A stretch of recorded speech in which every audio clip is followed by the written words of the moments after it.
Perkenalkan, nama saya Ziadatul Omida. Saya Prodi PIAUD kelas 1B, Fakultas Tarbiyah dan Keguruan, Universitas Islam Negeri Mataram. Saya di sini akan menyampaikan makalah saya, yakni makalah mata kuliah Al-Hadis yang diampu oleh Bapak dosen Muhammad Hatib MPD.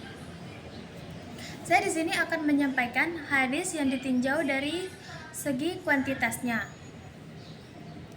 Kita mulai.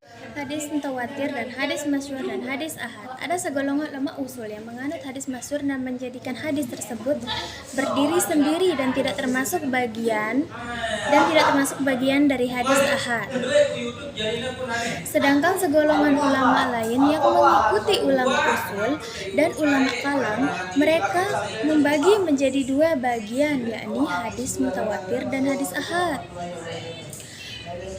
Hasbi As-Siddiqi, beliau memberikan penjelasan bahwa pembagian hadis di antaranya mutawatir, masyhur, dan ahad dipegang oleh kebanyakannya ahli usul. Hadis dari segi kemutawatiran dan tidaknya terbagi menjadi dua, yaitu mutawatir dan ahad. Sehingga pada garis besarnya hadis dibagi menjadi dua macam, yakni hadis mutawatir dan hadis ahad. Maka pembagian ringkas tentang dasarnya hadis masyhur yang tercakup dalam hadis ahad. Berdasarkan hal tersebut, maka pembahasan tentang hadis memiliki kedudukan yang penting di dalam studi ilmu, karena ilmu adalah sebuah sumber penting di dalam Islam. Kepengertian hadis, ya teman-teman. Hadis adalah segala sesuatu yang disampaikan dan diperbincangkan. Namun ada pula pengertian hadis secara terminologi, bahwasannya hadis adalah sinonim dari sunnah, yang berarti segala sesuatu yang bersumber dari Nabi Muhammad SAW. Karena begitu pentingnya informasi dari Nabi, maka segala sesuatu yang disandarkan kepadanya menjadi sebuah sandaran hukum setelah Al-Quran, sehingga menjadikan hadis sebagai sumber hukum yang sangat dibutuhkan setelah Al-Quran. Sedangkan hadis mutawatir secara etimologi berurutan beriring-iringan antara satu dengan yang lainnya.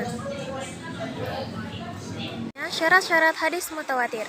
Hadis mutawatir harus diriwayatkan oleh sejumlah para perawi besar yang membawa keyakinan bahwa mereka itu tidak sepakat untuk berbohong. Yang kedua, berita yang mereka sampaikan harus benar-benar merupakan hasil pendengaran dan penglihatan mereka sendiri. Yang ketiga, harus seimbang para perawinya sejak dalam tobakot. Apa itu tobakot? Yaitu lapisan atau tingkatan pertama maupun tobakot yang berikutnya. Pembagian hadis mutawatir, menurut sebagian ulama menyatakan bahwa hadis mutawatir telah dibagi menjadi 3 bagian. Di antaranya, 1. Hadis mutawatir lafdi. Hadis mutawatir lafdi adalah hadis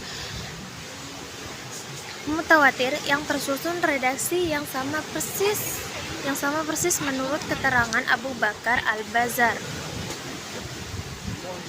40 orang sahabat.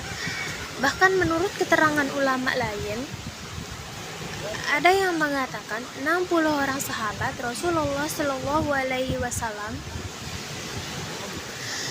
yang meriwayatkan hadis ini dengan redaksi yang sama. Contohnya ada hadis mutawatir lafdi yang artinya Rasulullah SAW bersabda, "Siapa yang sengaja berdusta kepadaku, maka hendaklah dia menduduki tempat duduknya di neraka." Riwayat hadis Bukhari.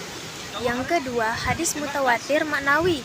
Hadis mutawatir maknawi yakni hadis mutawatir yang makna umum yang sama walaupun berbeda redaksinya dan beberapa perinciannya. Contohnya hadis mutawatir yang artinya Rasulullah SAW pada waktu berdoa tidak mengangkat kedua tangannya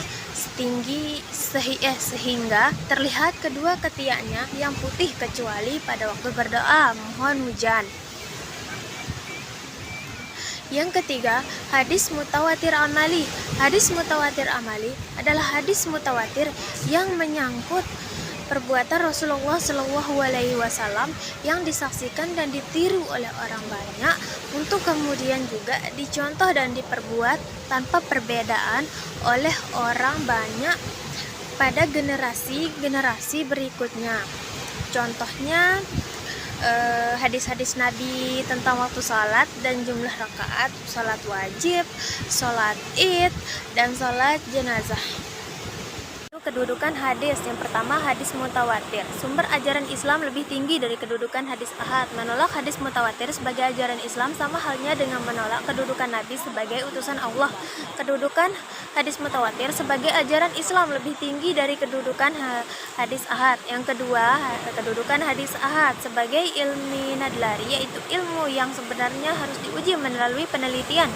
Hadis ahad juga hadis yang jumlah perawinya tidak mencapai jumlah yang kuat untuk diadu argumentasi. Artinya kebenaran hadis ahad hanya didapat dari hadis dugaan kuat dari para pengkaji atau peneliti, sehingga kebenarannya tidak memberikan faedah.